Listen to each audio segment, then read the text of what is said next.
sudah, Dek.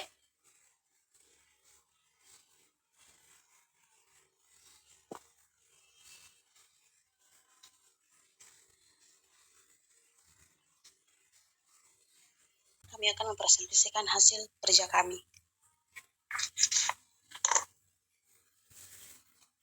Di sini Gangana. Materi kami yaitu kelainan darah. Pengertian kelainan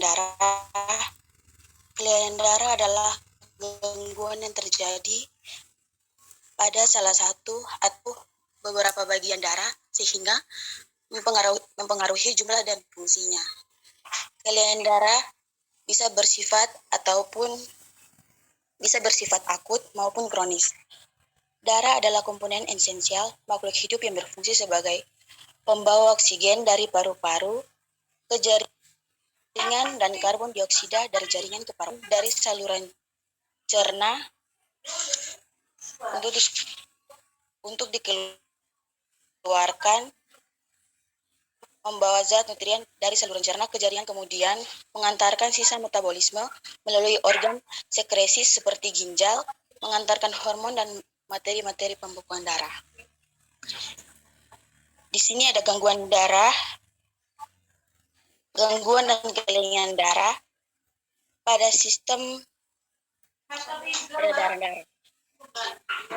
Pada sistem peredaran darah terjadi beberapa kelainan dan gangguan yang bisa disebabkan oleh beberapa hal, diantaranya ada makanan. Jika makanan dikonsumsi tidak sesuai dengan kebutuhan tubuh, misalnya kekurangan atau kelebihan sesuatu zat tertentu, maka dapat mengganggu kenormalan sistem sirkulasi darah. Misalnya kekurangan zat besi menyebabkan anemia, kelebihan zat lemak hewani menyebabkan penyakit jantung,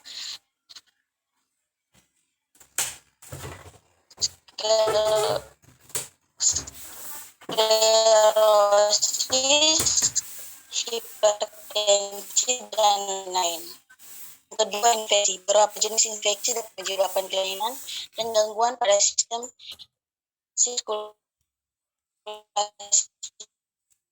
darah.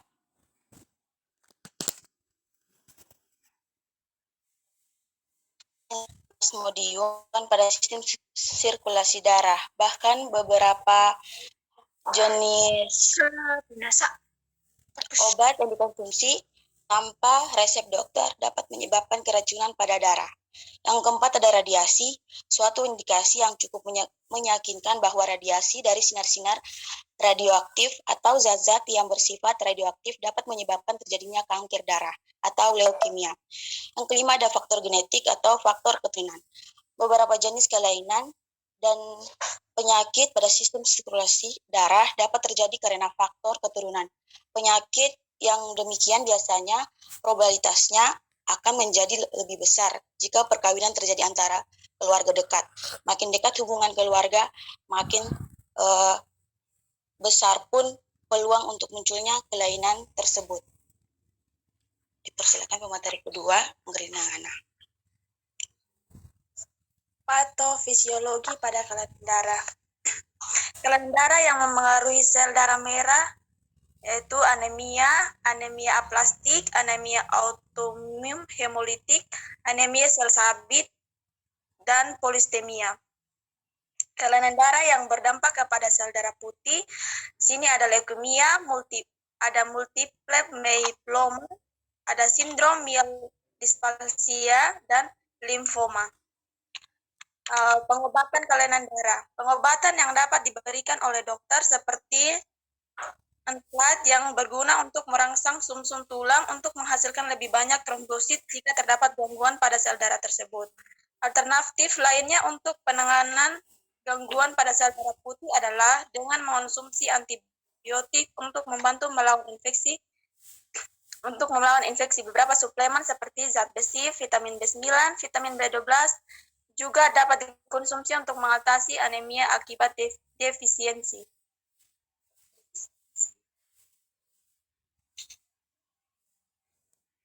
Saya kembalikan kepada moderator. Terima kasih, Bu dan teman. teman-teman, sekian dari presentasi kami.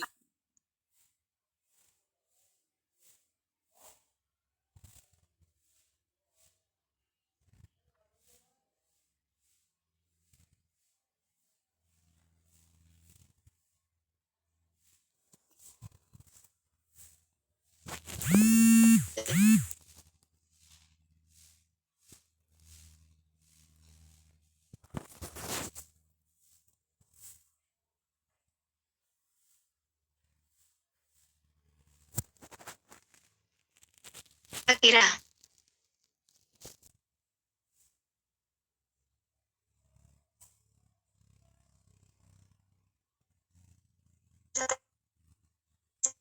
apa? Anemia ibu. Kanan pembekuan darah. Itu ada berhenti. Nah, begitu juga dalam persalinan. Dalam persalinan dengan membukanya serviks pelan-pelan, ini ada pembuluh darah yang pecah, terbuka. Akhirnya timbullah perdarahan. Nah, oleh karena itu kita lihat nanti, kita evaluasi perdarahannya bagaimana. Kok tidak berhenti?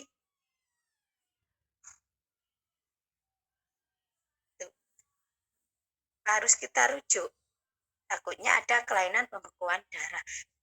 Terus tadi dibahas anemia. Kenapa kok anemia bisa menyebabkan perdarahan?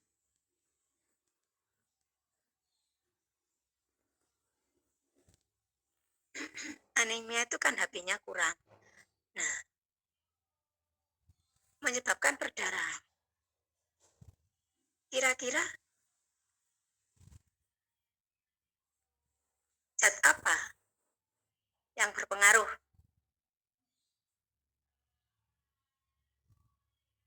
Zat besi. Iya betul, zat besi ya wis. Nah, di dalam HB darah itu ada trombin, zat trombin katamu tadi lo ya. Nah, kemudian zat pembekuan darah. Lah kalau HB-nya itu, kalau anemia, HB-nya rendah. Kalau HB-nya rendah secara tidak langsung, zat-zat tersebut juga rendah. Nah, kalau zat-zat tersebut rendah, ya itu tadi, kalau ada luka maka dia tidak akan kembali dengan cepat. Tuh contohnya tuh kalau anemia. Yes. Oleh karena itu, dalam kehamilan itu minimal itu pemeriksaan darah itu 2 kali. Pada trimester 1 sama trimester 3. Nah, fungsinya untuk apa? Nah,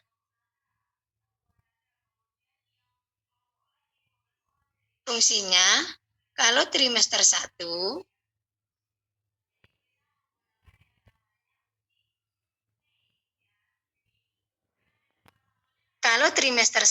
itu untuk mengetahui anemia atau tidak. Itu tak. Oh, ini tidak anemia. Yes. Ya. Oh, ini anemia. Sehingga pada trimester 3 tidak sampai terjadi anemia. Nah, pada trimester 3 fungsinya untuk mencegah perdarahan. Kalau sampai trimester 1 ini tidak tahu ini anemia atau tidak, kita santai aja. Tidak tahu kok iya toh. Tidak tahu ya santai. Tahu-tahunya trimester 3, HB-nya sudah rendah. Nah,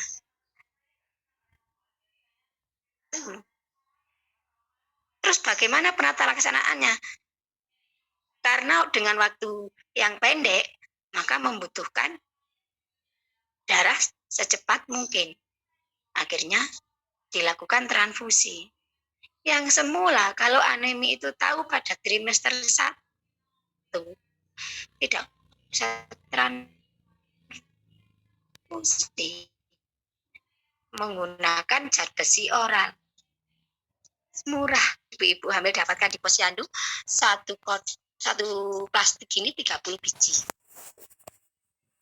Murah meriah tuh kalau kita tahu sejak awal. Tapi kalau kita tidak tahu sejak awal, nah akhirnya membutuhkan penanganan secepat mungkin.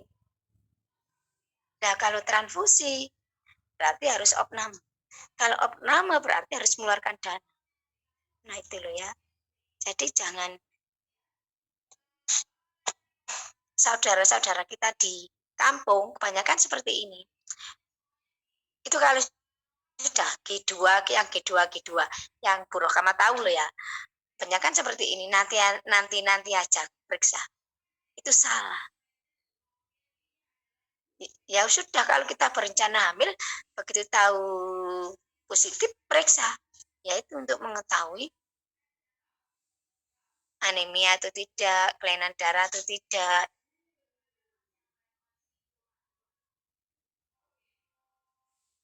Itu ya. Yes. Kalian, belum PKK 2. Coba sekilas, saya cuma ingin tahu berapa sih kadar HB yang normal itu, Dik?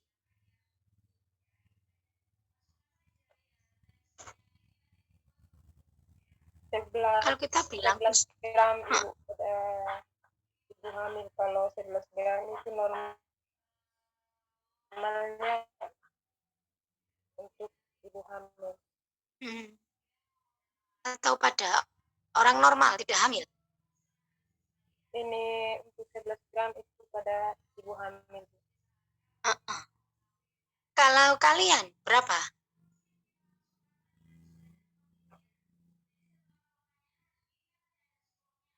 Kalau kalian berapa?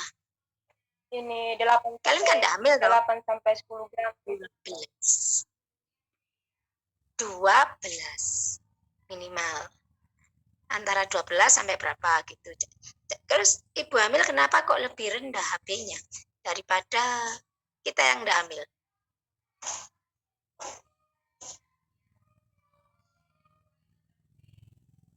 Ibu hamil 11, normalnya 11. Kalau kita 12 tidak hamil.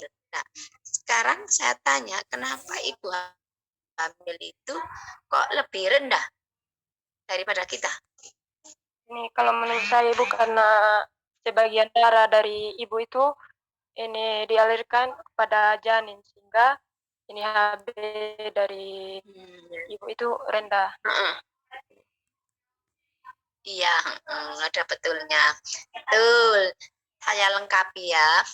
Karena pada ibu hamil itu penambahan cairannya itu lebih banyak daripada penambahan zat besinya. Sudah diangkut ke janin. Ya toh, katamu tadi, zat besinya diangkut ke janin. Kurang wis pada ibunya. Nah, dalam teori juga karena peningkatan progesteron, nah itu peningkatan cairan ini lebih banyak daripada penambahan zat besi, encer.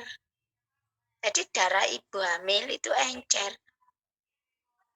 Karena penambahan cairan itu lebih banyak daripada penambahan zat besi. Yang bikin rendah. Kenapa Bu? Kok penambahan cairannya kok lebih banyak? Karena peningkatan hormon progesteron. Makanya ibu hamil itu gemuk. Ya, enggak ada ibu hamil yang kurus. Nah, begitu dia melahirkan, progesteron ini kan turun ya. Nah, cairan itu akan keluar. Oleh karena itu, ibu postpartum itu sering kencing. Karena yang mengikat pun progesteronnya sudah turun. Nah, HB sudah mulai naik lagi, kurang lebih 12. Kayak gitu. Ya. Jadi, seandainya di desamu ada orang ini anemi, kenapa ya? Si A ini hamil darahnya rendah, si B hamil darahnya rendah. Ditanya bisa jawab. Logikanya seperti itu. Ya sudah, ayo lanjut.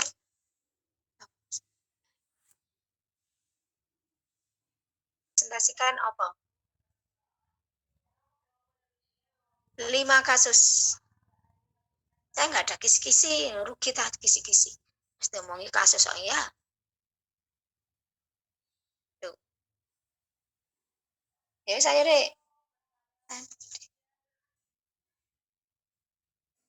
Sebagai moderator dan pemateri pertama, dan ada teman saya Marisiana Milaresi sebagai pemateri kedua.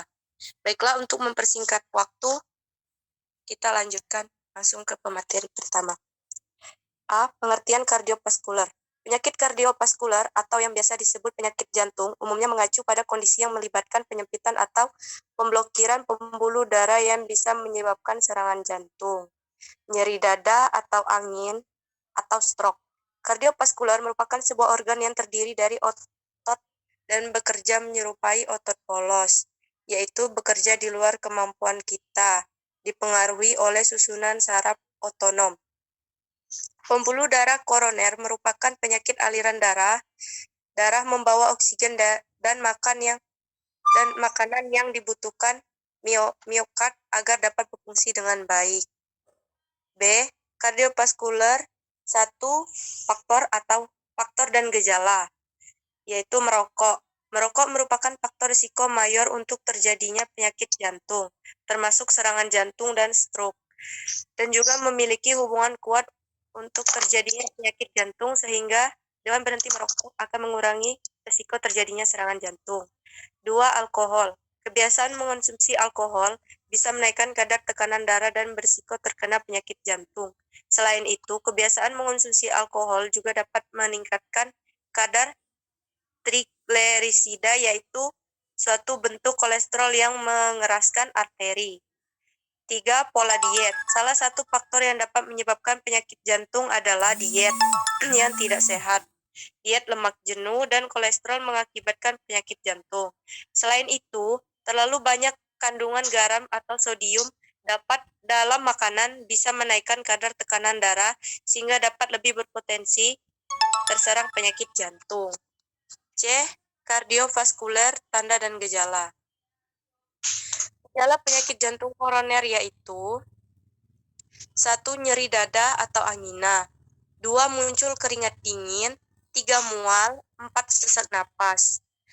Gejala aritmia yaitu 1. Jantung berdebar-debar, 2. Detak jantung cepat atau lambat, 3. Pusing, 4. Nyeri dada, 5. Sesak napas, 6. Berkeringat, 7. Pingsan atau sinkop atau hampir pingsan. 8. Palpitasi atau detak jantung seperti terlewat dan berdebar. Gejala cacat jantung bawaan yaitu 1. Perubahan warna kulit seperti warna kebiruan atau pucat sianosis, 2. Pembengkakan kaki dan perut, 3. Mudah lelah atau sesak napas sesaat setelah melakukan aktivitas fisik.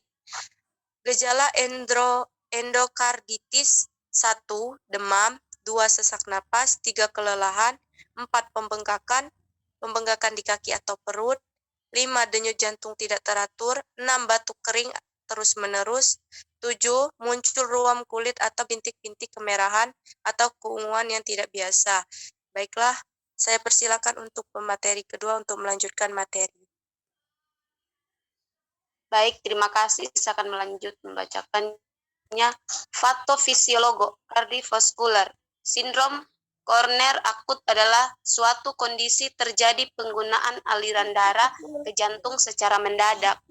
Beberapa gejala dari sindrom ini adalah tekanan di dada, seperti serangan jantung, sesak saat sedang beristirahat atau melakukan aktivitas fisik ringan, keringat yang berlebihan secara tiba-tiba atau yang disebut dengan diaforesis, muntah, mual, nyeri di bagian tubuh lain seperti lengan kiri atau rahang, dan jantung yang berhenti mendadak atau disebut dengan cardiac arrest. Umumnya mengenai pasien usia 40 tahun ke atas, walau pada saat ini terdapat kecenderungan mengenai usia lebih muda. Kardiovaskular, penata laksanaan penyakit korektif. Koreksi dapat dilakukan dengan pendarahan, namun sebagai kasus minor dapat mengalami koreksi sendiri. Sering pertambahan usia, tata laksana medikametosa bertujuan untuk mengurangi beban jantung dan menurunkan resistensi paru. Berobat jalan. Pasien dengan penyakit jantung bawaan yang memiliki tanda vital stabil, defek minimal, dan tidak memiliki komplikasi bisa berobat jalan. Namun, harus diingat bahwa penata laksanaan utama penyakit jantung bawaan adalah tetap tata laksana korektif. Persiapan rujukan. Pasien dengan penyakit jantung bawaan harus dirujuk ke ahli kardiologi atau ahli bedah jantung. Untuk tindakan korektif maupun paliatif.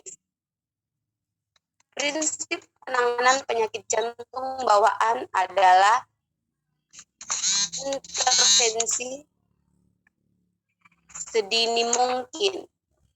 Medikametosa, penata laksaannya bersifat standar untuk komplikasi dari penyakit yang menyertai. Dalam hal ini, tetapi medikametosa diberikan untuk meringankan gejala dan mempersiapkan operasi. Terima kasih. Saya kembalikan ke moderator. Iya. Baiklah.